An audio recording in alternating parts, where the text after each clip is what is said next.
Ryan Grubb deciding he's going to officially now be the offensive coordinator at Alabama. The backstory there is Ryan Grubb and Kalen DeBoer worked together a lot.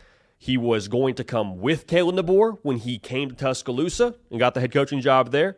And then the Seahawks said, hey, knock, knock, you want to come back and be our OC? So he goes ahead and pivots, hits a U-turn, goes back to Seattle. And then even before Kalen DeBoer was a thought for the head coaching job at Alabama, Nick Saban, I believe, flew him out to Tuscaloosa, and there was some thought that he might be the next OC even before Kalen DeBoer got there. So Ryan Grubb takes the long way, but eventually, finally, is going to be the offensive coordinator at Alabama. And I want to start here. This just furthers the idea, when you talk about Kalen DeBoer in his first year in Tuscaloosa, that he was operating under very clunky circumstances.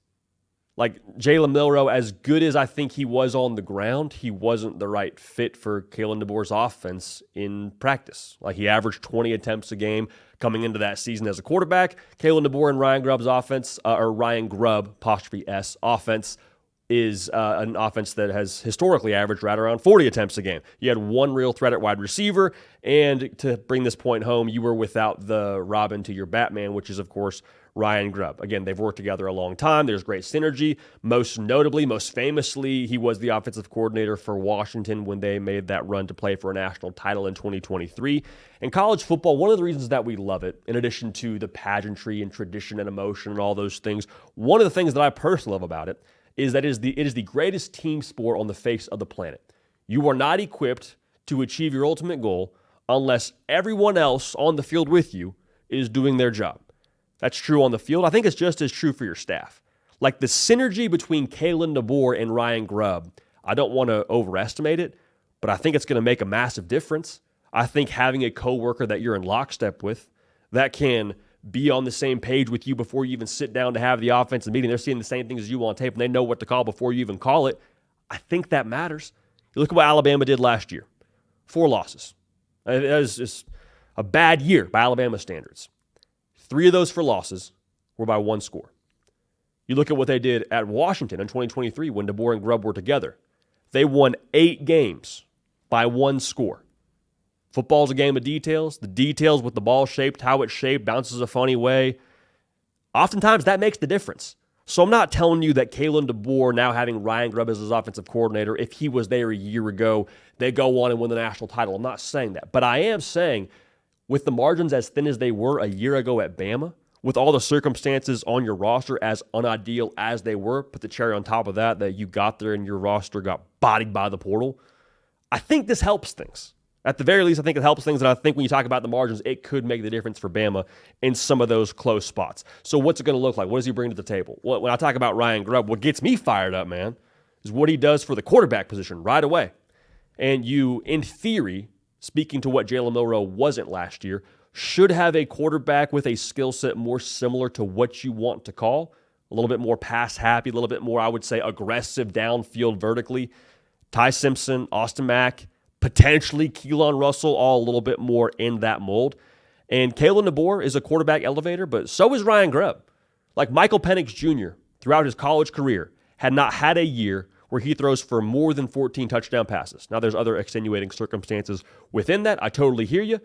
But he gets to Washington, plays for Ryan Grubb in that system, and he goes for over 30 touchdowns both years he's in Seattle. Coincidence? I don't think so. Now, did they have great skill players for Michael Penix Jr. to throw to? Of course, but the point remains the same. Michael Penix gets with Ryan Grubb in that system and immediately has more success. I don't think that's something that just happened by chance. Jake Haener at Fresno State, playing in the NFL now. Why? Because he played in Ryan Grubb's system when he was at Fresno State. I don't think you don't just find yourself as a shoo-in to go play in the National Football League when you're at a school like Fresno State. And I love Fresno State, but I think it does deserve some attention that he had a great offensive coordinator in Ryan Grubb who elevates the quarterback play. And that's going to have to be the reality here for Alabama in the future. This is a quarterback-driven system.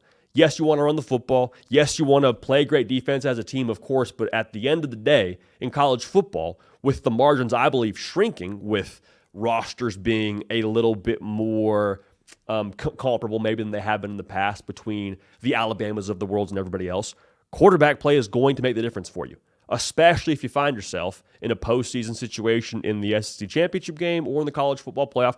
Quarterback is going to make the difference for you. So now you bring in an offensive coordinator in Ryan Grubb, who on paper and given his track record has a pretty high success rate with that position. So when you look at what Bama was last year, it's kind of like when you first move into a new place. It's all over the place. It's messy. You're using cardboard boxes as dinner tables. You have your TV stand on the floor. You have no bed frame for your mattress. It's very unsettled. It's very clunky. That was Bama last year for Kalen DeBoer. When we went and talked to him out in Tuscaloosa for spring football, he had just gotten back from buying his house. He's still figuring out where to live. Oh, by the way, what I just said, your roster was bodied by the portal. You're trying to craft a new offense without your go-to offensive coordinator on your staff, without a quarterback that fits your prototypical system. You're trying to figure out what the SEC is as a whole. Oh, by the way, sprinkle on that the pressure that comes with the script A and being the head coach at Alabama, following the greatest of all time. There's a lot there. Very unsettled. So now if you're Alabama, though, going into year 2, you kind of got a little bit more of your situation ironed out. I'm not saying it's perfect, but it's a lot more ironed out than it was. Now the dish is finally taken out of those boxes and put into the cupboards, probably both literally and metaphorically if you're Kalen DeBoer. Now you have your alarm clock actually plugged in on a nightstand as opposed to sitting next to your mattress on the floor. There's a lot more in place here for Bama. And so while that's encouraging for Bama fans, and it should be, it also comes with a fair amount of expectations. Like, you don't need any more expectations around what that football program is in Tuscaloosa. It comes with it, just by nature of the fan base and the brand and all that. But now with having the offensive coordinator that you've had success with in the past, if I'm a fan at Alabama, I say, okay, that was the guy that you got to a national title with. You are the guy that has this ridiculous record as a head coach of 104-12. We're going to start expecting some real results here. And I'll tell you, that's the fan base's approach. Kalen DeBoer feels the same way. Kalen DeBoer is not here sitting saying, man, can we just finish third in the SEC? That'd be a great year. No, I promise you, he's not okay with what happened last year.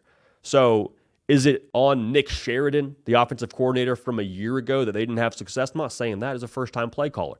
But to have a guy who you're more synced up with, when you get into meetings, he's seeing the same thing as you, he's feeling the same thing as you, he sees the same things on tape. Like, that matters a lot, because when we're on the same page and we can maximize our system, good things happen. Good things happening in the details wins you football games, and it's going to win football games for Alabama here going forward. So pressure is privilege. There's a lot of pressure at Bama, and for Kalen DeBoer now having Ryan Grubb, the pressure is only dialed up.